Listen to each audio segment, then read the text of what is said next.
નમસ્કાર મિત્રો, જય દ્વારકાધીશ. મિત્રો, સૌરાષ્ટ્ર કાઠિયાવાડના એક ગામમાં બનેલી આ સત્ય ઘટના છે. તો મારી સૌને વિનંતી છે કે તમારા કિંમતી સમયમાંથી થોડો સમય કાઢી આ કહાનીના અંત સુધી જરૂરથી સાંભળજો. આ કહાનીની શરૂઆત કંઈક આ રીતે થાય છે. સતીશ જ્યારે નાનો હતો ત્યારે એના બાપુજીને ઝેરી જનાવર કરડવાથી એનું મૃત્યુ થયું હતું. સતીશનું ચોથા ધોરણથી જ ભણવાનું અટકી ગયું હતું. સતીશની બાએ પણ સતીશ સાથે માંડ એકાદ વર્ષ પસાર કર્યું હશે. ત્યાં જ ગામના જ એક વિદુર સાથે આંખ મળતા સતીશની બા એની સાથે ભાગી ગયા હતા. આંખે ઓછું દેખાતા સતીશના દાદા વીરજીભાઈ સાથે ગામના ટુકડે સતીશ જિંદગી પસાર કરવા લાગ્યો. બિચારા સતીશના દાદા લગભગ આખો દિવસ ગામમાં આવેલ શિવજીના મંદિરે સમય પસાર કરતા હતા. આ મંદિરે ફકડ ગિરધારી જેવા વિઠ્ઠલ ભગતની કાયમી બેઠક હતી. આ ભગતને આગળ પાછળ કોઈ હતું નહીં, એટલે એને મન એ ભલા અને એમનું હરિભજન ભલું. વિઠ્ઠલ ભગત આખો દિવસ મંદિર પરિસરની સાફ સફાઈ, ફૂલ છોડને પાણી પાવામાં અને વૃક્ષો ઉછેરવામાં રચ્યા પચ્યા રહેતા હતા. અને નવરાશના સમયમાં એ પ્રભુના નામની માળા ફેરવતા. મંદિરની ધર્મશાળામાં તેઓ એમના રોટલા બનાવી લેતા. ઘણા વર્ષોથી તેઓ એકટાણું જમતા હતા, એટલે માત્ર સાંજે તેઓ જમતા હતા. મંદિરનો પૂજારી તો ગૃહસ્થ જીવન જીવવાવાળો હતો. એ સવાર સાંજ આવીને પૂજા કરી જાય. મંદિરની ધર્મશાળામાં દર સોમવારે ભજન સત્સંગનો કાર્યક્રમ હોય. વિઠ્ઠલ ભગતની સુરાવલીમાં સૌ ભજન પ્રેમીઓ ભજન સાંભળવામાં મસ્ત બની જતા હતા. દાદા સાથે કાયમ શિવ મંદિરે જનાર સતીશ પણ ધીરે ધીરે વિઠ્ઠલ ભગતનો પાકો મિત્ર બની ગયો હતો. એ પણ ભક્તિના રંગે રંગાઈ ગયો હતો. સતીશ હવે 11 વર્ષનો થઈ ગયો હતો. અખાત્રીજનો સમયગાળો હતો. આ ગામનો વતની અને લોખંડના જાળી ઝાંપા બનાવવાનો વિશાળ વ્યવસાય ધરાવતો પરિવાર સાંજના સમયે દર્શને આવ્યો. એ લોકો શિવજીના દર્શન કરીને વિઠ્ઠલ ભગત પાસે આવીને બેઠા. ભગતે એમને આગતા સ્વાગતા કરી. થોડી સાંસારિક વાતચીત કર્યા પછી વિઠ્ઠલ ભગત અચાનક આ પરિવારના મોભીને ઉદ્દેશીને બોલ્યા કે રામજીભાઈ, આ વીરજી બાપાનો પૌત્ર સતીશ છે. એ સાવ નિરાધાર છે. એને તમારી સાથે શહેરમાં લઈ જાઓ ને તો તમારો મોટો ઉપકાર રહેશે. મારો ભોળોનાથ તમને છે એના કરતાં પણ વધારે આપશે. આખું ગામ વિઠ્ઠલ ભગતની સલાહ લેતું હતું. ભગત સૌના માનીતા હતા. એમાં આ પરિવાર બાકાત કઈ રીતે હોઈ શકે? રામજીભાઈએ હકારમાં માથું હલાવ્યું. એ સાથે જ ભગતે સતીશને આખી હકીકત કહી સંભળાવી. અઠવાડિયા પછી સતીશે રામજીભાઈ સાથે શહેરનો રસ્તો પકડ્યો. 14 વર્ષના સતીશને કારખાનામાં કામ કરતા કારીગરો માટે ચા, પાણી, નાસ્તો, બીડી, મસાલા લાવવા માટેનું કામ સોંપવામાં આવ્યું. વિશાળ કારખાનામાં કામ કરતો મોટાભાગનો કારીગર વર્ગ રામજીભાઈના સંબંધીઓનો જ હતો. એટલે સતીશને એકલાપણું જરાય લાગતું ન હતું. રાત્રે કારખાનામાં જ ઊંઘી જવાનું અને ત્યાં જ જમી લેવાનું. નાહવા ધોવાની સગવડ પણ ત્યાં જ હતી. સતીશે આમને આમ 5 વર્ષ ખેંચી કાઢ્યા. સતીશને કામ શીખવાની ઘણી ઈચ્છા હતી, પરંતુ રામજીભાઈએ કોણ જાણે કેમ જાળી ઝાંપા બનાવવાનું કામ શીખવ્યું જ નહીં. વળી આ 5 વર્ષમાં સતીશ પોતાના દાદાને ફક્ત 500 રૂપિયાથી વધારે રૂપિયા ના મોકલી શક્યો. આ 5 વર્ષમાં સતીશ 5 વખત વતનમાં જઈ આવ્યો હતો. રામજી બાપા સાવ મફતમાં મજૂરી કરાવે છે એ વાક્ય સતીશ વિઠ્ઠલ ભગત આગળ એકેય વખત ઉચ્ચારી ન શક્યો. એ તો સતત એટલું જ કહેતો હતો કે ભગત બાપા, તમે મને સારે રસ્તે ચડાવ્યો છે. અને પૌત્રની સમજણ આગળ અંધ એવા વીરજી દાદા પણ ચૂપ જ રહેતા હતા. આખરે સતીશ હતાશ થઈ ગયો. એક દિવસ એને રામજીભાઈ આગળ જઈને કહ્યું કે રામજી બાપા, ઘેર હજી મારા અંધ દાદા જીવે છે. એ હજી એ ગામના રોટલાના ટુકડા પર જીવન જીવી રહ્યા છે. 5 વર્ષ દરમિયાન હું માત્ર 500 રૂપિયાનો જ એને ટેકો કરી શક્યો છું. તો મહેરબાની કરીને મને થોડો વધારે પગાર આપો અને મને આ કામ પણ શીખવો. જો સતીશ, સાચું કહું તો આ ધંધો હું મારા સગા સંબંધીઓ સિવાય કોઈને પણ શીખવતો નથી. એટલે હું લાચાર છું. આ તો વિઠ્ઠલ ભગતની વાતને હું ટાળી ના શક્યો એટલે તને અહીં લઈ આવ્યો. છતાં પણ મેં તારા ખાવા પીવામાં કોઈ અંતરો નથી રાખ્યો. મેં તને કપડાં લતા લઈ આપવામાં પણ કંજુસાઈ નથી કરી. હવે તું સમજણો થઈ ગયો છે તો પછી તું અહીં જ કોઈ કામ ધંધો શીખી લે. અને હા, હું તને વિનંતી કરું છું કે વિઠ્ઠલ ભગત આગળ આ વાત ક્યારેય ન કરતો. આટલું કહીને રામજીભાઈ નીચું જોઈ ગયા. અરે વિનંતી ના કરો રામજી બાપા, તમે તો મને મોટો કર્યો છે. તમારો ઉપકાર ભલા મારાથી કેમ ભૂલાય. હવે તો હું આ શહેરનો અનુભવી છું. મને ગમે તે કામ ધંધો મળી જશે. એમ કહીને સતીશે રામજી બાપાને પ્રણામ કર્યા. અઠવાડિયા પછી સતીશ કડિયા કામમાં જોડાઈ ગયો.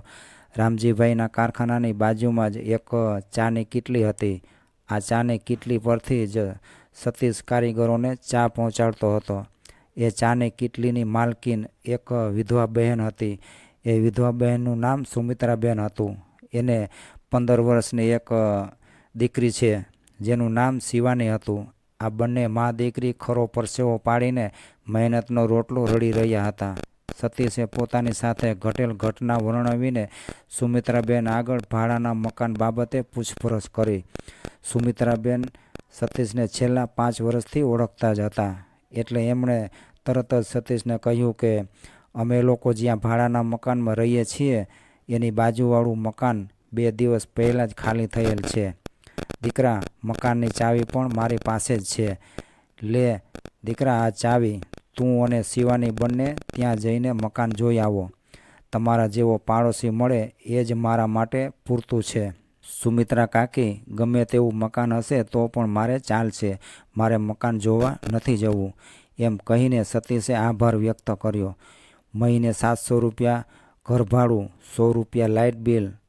સતીશ 10 બાય 10ની ઓરડીમાં ગોઠવાઈ ગયો. 2 ટાઈમ જમવાનું, ચા પાણીનું સુમિત્રાબેનના ઘરે જ નક્કી થઈ ગયું. મહિને કડિયા કામમાં સતીશ 5 થી 6 હજાર રૂપિયા કમાઈ લેતો હતો. એ હવે દર મહિને દાદાજીને 1000 રૂપિયાનું મની ઓર્ડર કરતો થઈ ગયો હતો. જોકે સતીશનો સુમિત્રાબેનના ઘર સાથેનો ઘરોબો ચાલીમાં ટીકાને પાત્ર બની ગયો હતો. સુમિત્રાબેન એકદમ કડક સ્વભાવના સ્ત્રી હતા એટલે એને કોઈ જાહેરમાં કહી શકતા ન હતા, પરંતુ શંકાની સોય તો તાકતા જ હતા.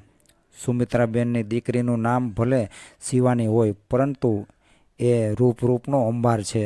5.5 ફૂટ ઊંચાઈ, લાંબી ગરદન સાથે ગાલે ખંજર પડતો ચહેરો એના રૂપને ઓર નિખારી રહ્યો છે.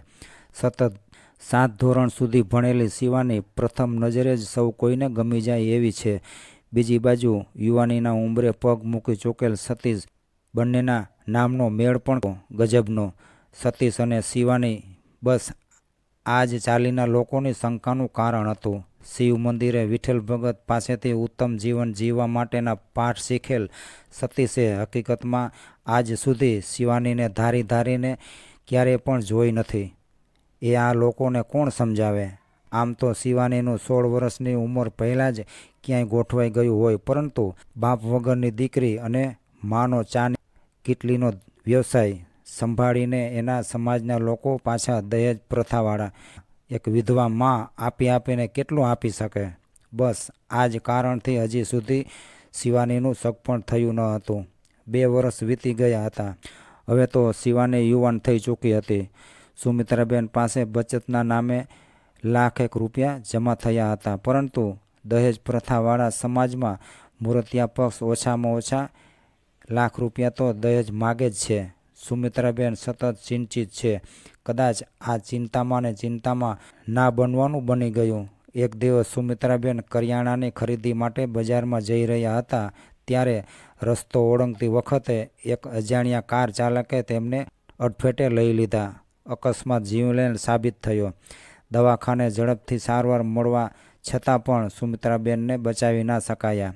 અંતિમ સમયે શિવાનીનો હાથ સતીશના હાથમાં આપીને સુમિત્રાબેન હંમેશને માટે આ દુનિયા છોડીને જતા રહ્યા. મિત્રો, આ ઘટના આગળ શું બને છે તેની વાત કરીએ એ પહેલાં જો તમે અમારી ચેનલ પર નવા છો તો ચેનલને સબસ્ક્રાઈબ જરૂરથી કરજો. સુમિત્રાબેનની ઉત્તરક્રિયા પૂરી થયા પછી સતીશ માત્ર એટલું જ બોલી શક્યો કે શિવાની, તું તારી રીતે સ્વતંત્ર છે. મેં એ દ્રષ્ટિથી તને ક્યારેય નથી જોઈ. એનો ભોળાનાથ સાક્ષી છે. તું કહીશ એ ઠેકાણે તને મારાથી બનતી મદદ કરીને વિદાય કરીશ. કહેતા કહેતા સતીશ એકદમ ગમગીન થઈ ગયો. મેં પણ તમને એ દ્રષ્ટિથી ક્યારેય નથી જોયા, પરંતુ સતીશ, મરતી વખતે માના અંતિમ આદેશને હું અવગણું તો મારી જિંદગીને ધિક્કાર છે. અને આમેય મારી જિંદગીમાં બીજું કોઈ પાત્ર આવ્યું પણ નથી. બસ મને હવે તમે જ સ્વીકારી લ્યો. કહેતા કહેતા શિવાની ડૂસકા ભરવા લાગી. આમેય સુમિત્રાબેનના મોત પછી એમના પિયર અને સાસરી પક્ષના ક્યારેય નથી આવતા. સંબંધીઓની અવરજવર હવે વધી ગઈ હતી. શિવાનીએ મનોમન નક્કી કરી લીધું હતું કે આ લોકો મને ફોસલાવીને લઈ જશે અને કોઈ આગળ વયના પુરુષ સાથે મને ભટકાવી દેશે. જેને 7 વર્ષથી ઓળખું છું એ સતીશ શું ખોટો છે, જેણે ક્યારેય મારી સામે વિકાર ભરી નજરથી જોયું પણ નથી. એ વ્યક્તિ બીજી જ્ઞાતિનો હોય તો શું થઈ ગયું? શિવાની એ આખરે સતીશને સમજાવી જ લીધો. 20 દિવસ પછી સતીશ પોતાનું શાળા છોડવાનું પ્રમાણપત્ર લેવા વતનમાં ઉપડી ગયો. પ્રાથમિક શાળામાંથી પ્રમાણપત્ર લઈને એણે દાદાજીના ખબરઅંતર પૂછ્યા. પછી એ શિવ મંદિરે ભગત બાપાના આશીર્વાદ લેવા માટે ગયો. એણે બધી હકીકત વિઠ્ઠલ ભગતને કહી સંભળાવી. વિઠ્ઠલ ભગત માત્ર એટલું જ બોલી શક્યા કે જેવી ભોળાનાથની મરજી. કોર્ટ મેરેજ કરીને સતીશ અને શિવાની કોઈને ખબર ના પડે એ રીતે શહેર બહાર નીકળી ગયા. વતનના ગામને પાદર પગ મૂક્યો ત્યારે ઝાલટાણું થઈ ચૂક્યું હતું. પૂજારીને આરતી સાથે ભગત બાપાનો તીણો અવાજ સ્પષ્ટ સંભળાઈ રહ્યો હતો. સતીશ અને શિવાની ભોળાનાથની સામે હાથ જોડીને ઊભા રહ્યા. બીજી બાજુ વાત વાયુ વગે આખા ગામમાં પ્રસરી ગઈ કે સતીશે પ્રેમ લગ્ન કર્યા, એ પણ કોઈ બીજા સમાજની છોકરી સાથે. વર્ષમાં એકવાર પણ નહીં આવતા હોય એવા લોકો પણ શિવ મંદિરે આવવા લાગ્યા. આરતી પૂરી થયા પછી વિઠ્ઠલ ભગતે સતીશ અને શિવાનીને આશીર્વાદ તો આપ્યા, પરંતુ એ પણ લોકટોળું જોઈને સ્તબ્ધ થઈ ગયા. અંદરો અંદર ચર્ચાઓ થઈ રહી હતી. ઘણાએ વિઠ્ઠલ ભગત જોડે પણ ચર્ચાઓ કરી. એ છોકરીની જ્ઞાતિ અને રહેઠાણ વિશેની ચર્ચાઓ થઈ, પરંતુ કોઈ સાર ના નીકળ્યો. રાત્રે 9 વાગ્યે સતીશ અને શિવાનીએ ઘેર જઈને વીરજીભાઈના આશીર્વાદ લીધા. બીજા દિવસે સવારે સરપંચના ઘરે આખું ગામ ભેગું થયું, પરંતુ આ કોર્ટ મેરેજ કરીને આવેલ સતીશ અને શિવાનીને ગામમાં રાખવા કે કેમ એ નક્કી તો ના જ થઈ શક્યું. અંતમાં આ બાબતે ગામ પર કોઈ આફત આવે તો આ લોકોની જવાબદારી કોઈએ માથે ના લેવી એવી સતીશ પાસેથી બાંહેધરી લઈને ગામ લોકો છૂટા પડ્યા. આ ઘટનાને 1 વર્ષ વીતી ગયું હતું.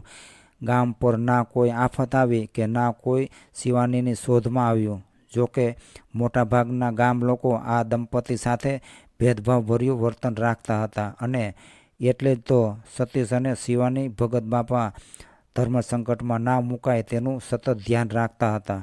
બંને જણ વહેલી સવારે ઉઠી જતા હતા.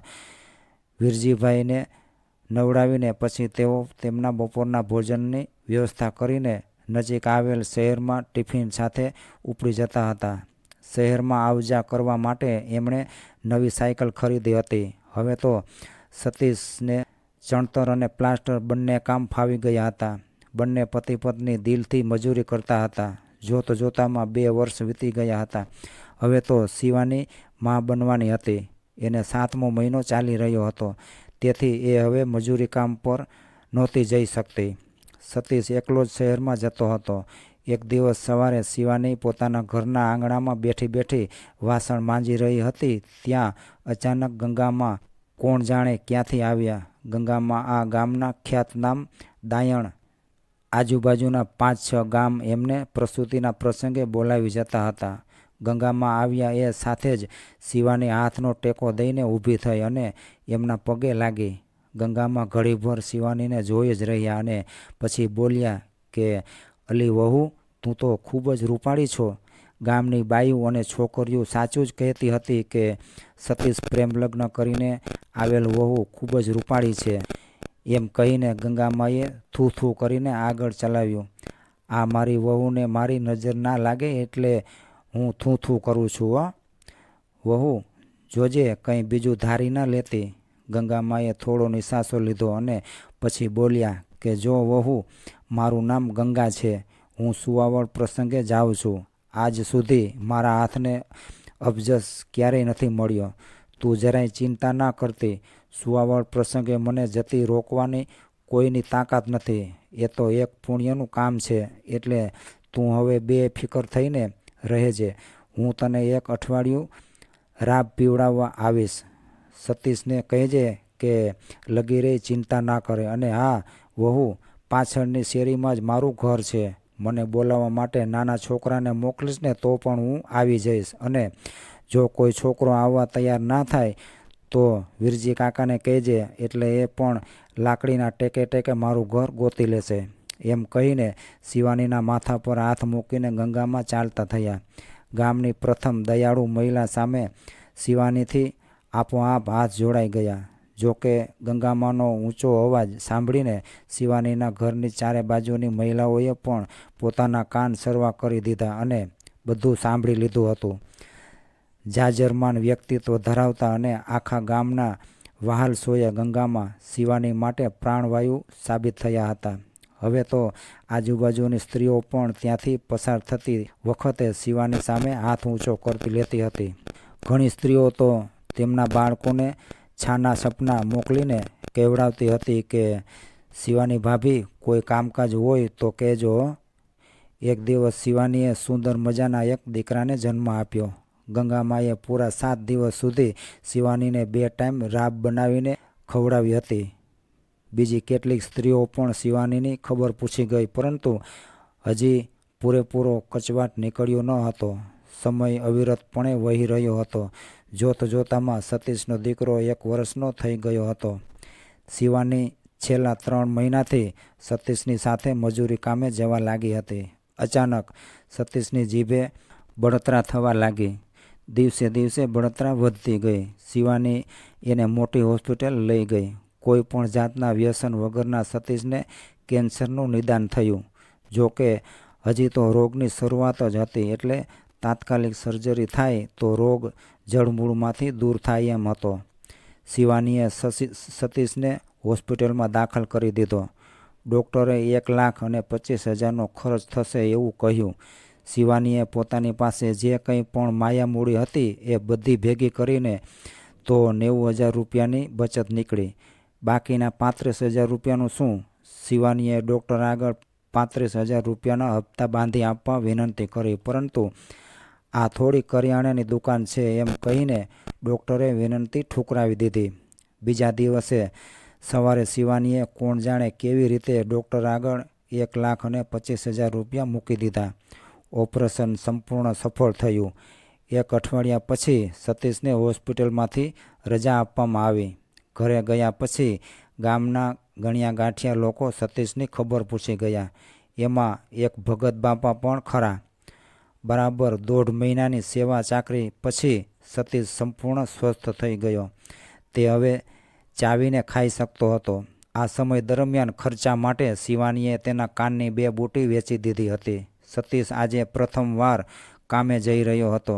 નાના દીકરાને તેડીને સાયકલ પાછળ બેસી રહેલ શિવાનીનું શરીર આજે ધ્રુજતું હતું. શું વાત છે શિવાની? શિવાની કોઈ જવાબ ના આપી શકી. શિવાની સતત સતીશથી નજર છુપાવવા લાગી. આજે કડિયા કામમાં રજા હોવાથી બંને પતિ પત્ની ઘરે જ હતા. શિવાની વહેલી ઉઠી ગઈ. એણે એક કાગળમાં કંઈક લખ્યું અને પછી એ કાગળ એણે પાણીયારે લોટા નીચે મૂકી દીધો. ત્યાર પછી એણે સૂઈ રહેલ દીકરાને ચૂમિયો લઈને ભીનો કરી દીધો અને પછી ઊંઘી રહેલ સતીશને પગે લાગીને દોટ મૂકી. સતીશ પણ સવારમાં કોઈ સપનું જોઈ રહ્યો હતો. કોઈ બિહામણું સપનું જોઈ રહ્યો હોય તેમ એ ઝબકીને બેઠો થઈ ગયો. એણે ચક્કરવકર આંખે ચારે તરફ જોયું, પરંતુ શિવાની ક્યાંય દેખાણી નહીં. માત્ર એનો દીકરો સૂતો હતો. એ ઝડપભેર ઉઠીને પાણીયારે મોઢું ધોવા માટે ગયો. જેવો એણે લોટો હાથમાં લીધો એ સાથે જ એને કાગળ જેવું કંઈક દેખાયું. એણે ગોળામાંથી લોટો ભરીને ઝડપથી આંખો ધોઈને મોં સાફ કર્યું.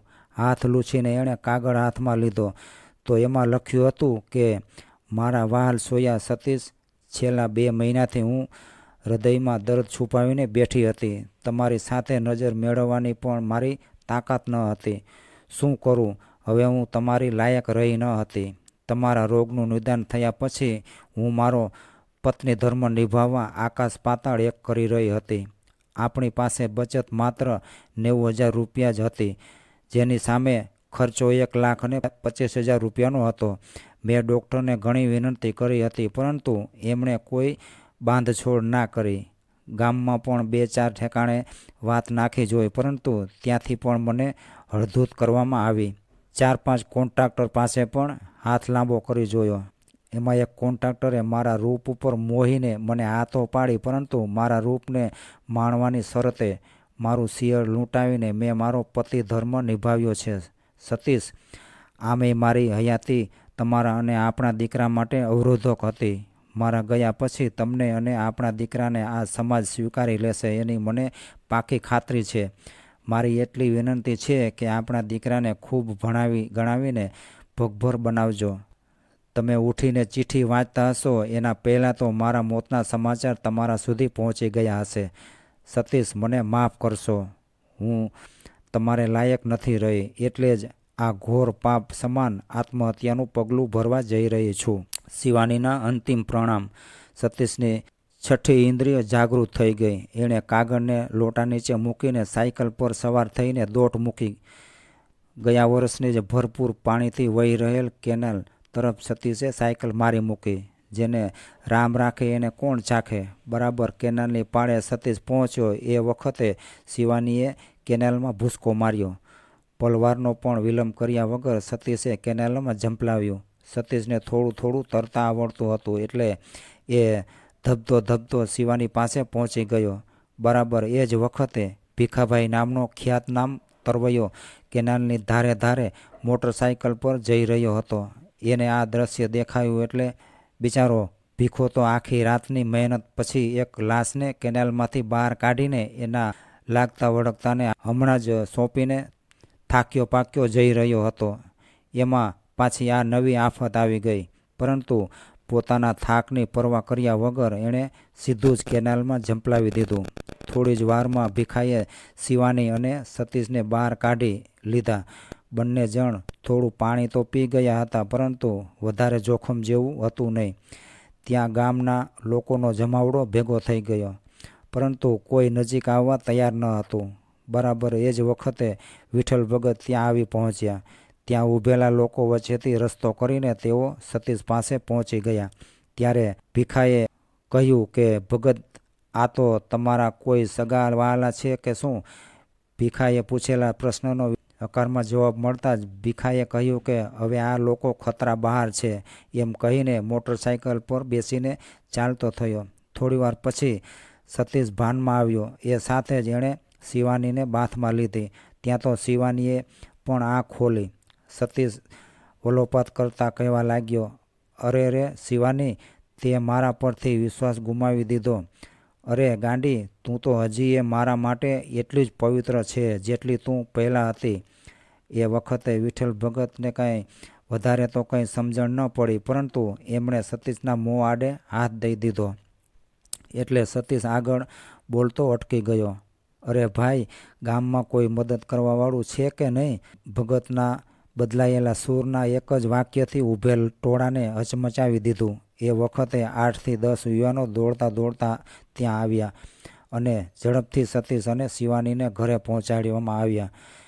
ઘરે ગયા તો સતીશનો દીકરો રાડારાડી કરી રહ્યો હતો અને વીરજીભાઈ એને છાનું રાખવાનો પ્રયત્ન કરી રહ્યા હતા. હવે સતીશ પૂરા ભાનમાં આવી ગયો હતો.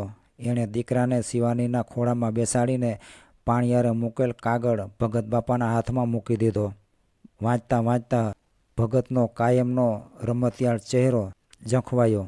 બાળ બ્રહ્મચારી એવા ભગતની આંખો પ્રથમવાર દગો આપીને ચૂવા લાગી. તેઓ એ કાગળ પેટમાં ઉતારીને પછી અર્ધ સત્ય બોલ્યા કે અહીં અત્યારે જેટલા પણ હાજર છો એ બધા ગ્રામજનો વચ્ચે હું જાહેરમાં કહું છું કે આજથી આ શિવાની વહુ મારી દીકરી છે. તમે લોકોએ આજ સુધી એને સ્વીકારી નથી. એ કારણથી જ એણે આત્મહત્યાનો પ્રયાસ કર્યો છે. ભગત આગળ કંઈ બોલી ન શક્યા. ગામ લોકો અંદરોઅંદર ગુપસુપ કરીને એકબીજાનો દોષ કાઢવા લાગ્યા. થોડી વારમાં ગામ લોકોનો ફેસલો આવી ગયો. હવે શિવાનીને સ્વીકારી લીધી. સતીશ સાથેની ભેદરેખા પણ ભૂંસાઈ ગઈ. કુદરતનો ન્યાય પણ ન્યારો જ હોય છે. સ્થાનિક વર્તમાન પત્રોમાં એકાદ મહિના પછી એક સમાચાર છપાયેલા હતા. તેના મથાળે શહેરના જ એક પ્રખ્યાત કોન્ટ્રાક્ટરનું માર્ગ અકસ્માતમાં મોત થયું હતું. એ કોન્ટ્રાક્ટર બીજો કોઈ નહીં પરંતુ શિવાનીના શિયળને લાંછન લગાડનાર વ્યક્તિ જ હતો. હવે શિવાની સામે આંગળી ચીંધનાર કોઈ ન હતું અને એટલે જ તો એ અત્યારે ગામમાં શરૂ થયેલ આંગણવાડીમાં ફરજ બજાવી રહી છે. તો મિત્રો, આ કહાની તમને કેવી લાગી એ કોમેન્ટ કરી જરૂરથી જણાવજો. અને પસંદ આવી હોય તો વિડીયોને લાઇક, શેર અને ચેનલને સબસ્ક્રાઈબ કરી તમારા ભાઈને સપોર્ટ આપો. જય દ્વારકાધીશ.